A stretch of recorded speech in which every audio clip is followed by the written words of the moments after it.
20 minutes. That is all it takes. 20 minutes in a natural environment, a park, a forest, a beach, a garden, anywhere with trees and sky and ground beneath your feet, to produce measurable reductions in cortisol, heart rate, blood pressure, and nervous system activation.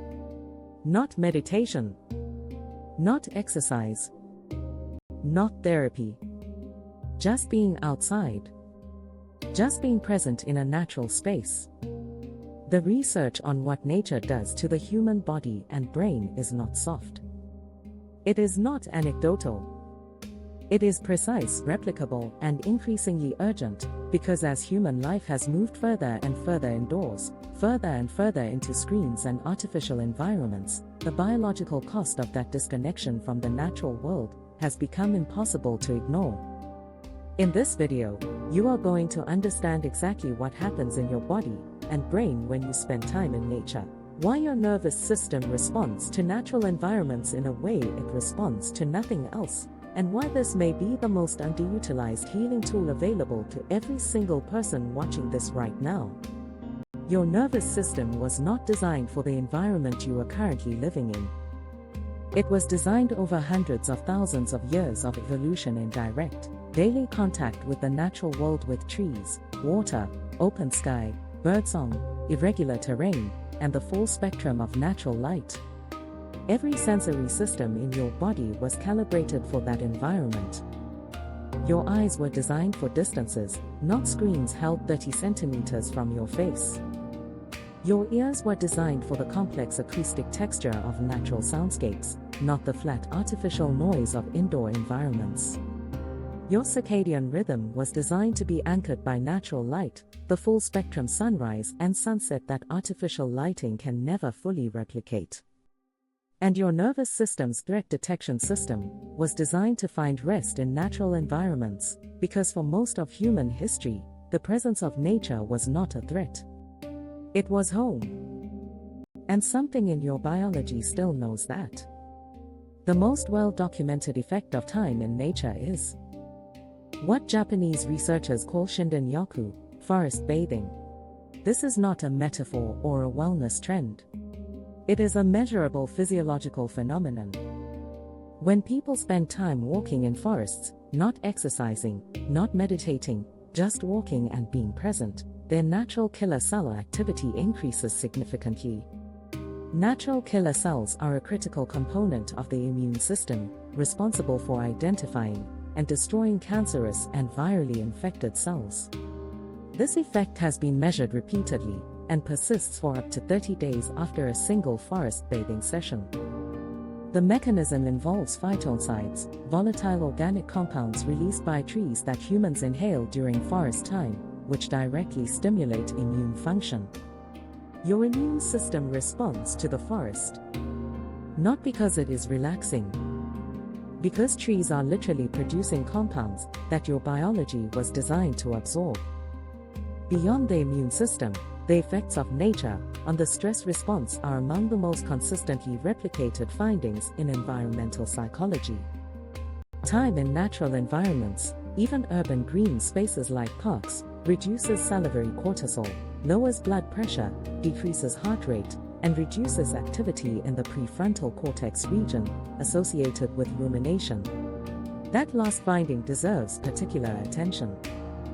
Rumination, the repetitive, self-focused negative thought patterns that characterize anxiety and depression, is measurably reduced by nature exposure in ways that urban walking does not replicate.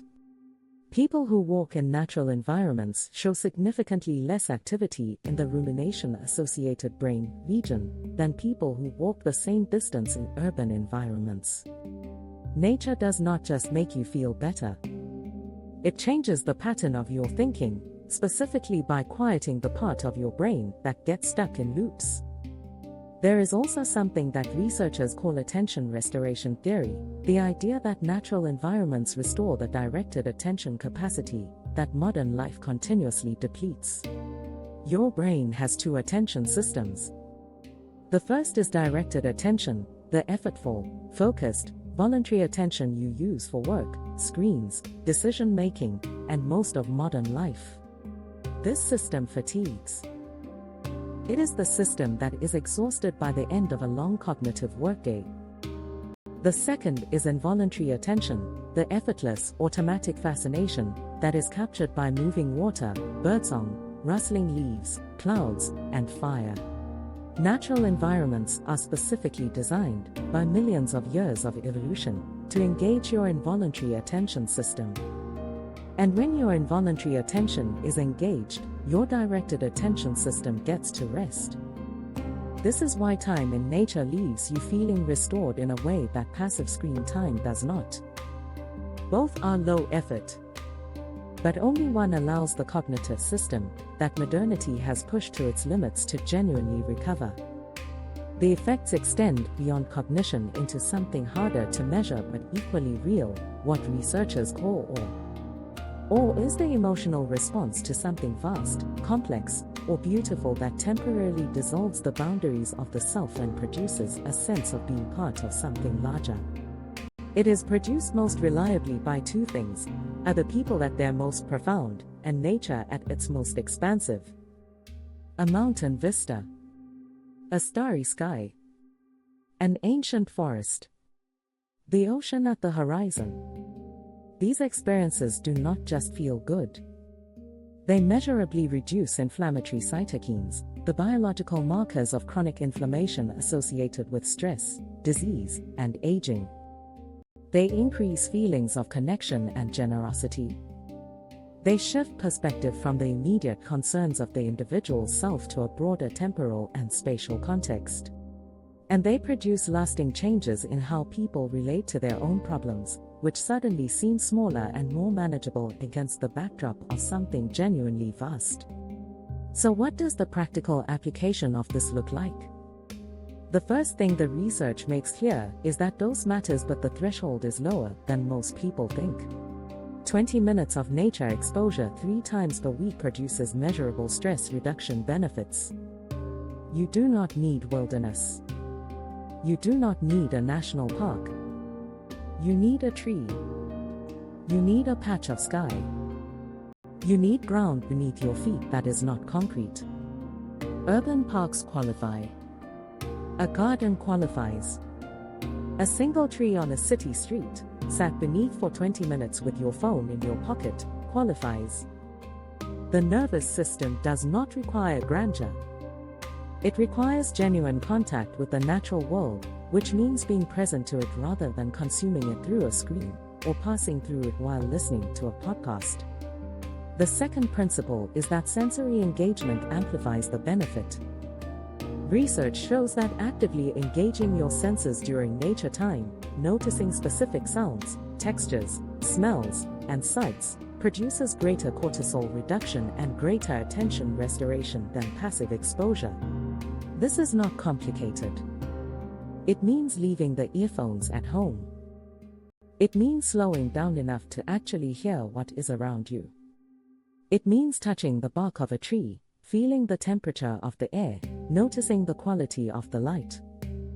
These simple acts of sensory presence are what activate the full biological response that your nervous system was designed to have in natural environments. The third principle is consistency over intensity. A daily 20-minute walk in a green space produces greater cumulative benefits than an occasional long hike. The nervous system benefits from regular, repeated contact with natural environments, not from rare grand experiences. This means the most impactful thing you can do is not plan a vacation in the mountains. It is go outside tomorrow and the day after, and make that a non-negotiable part of how you maintain the biological system that everything else depends on. If you made it to the end of this video, your body already knows what your mind is now confirming.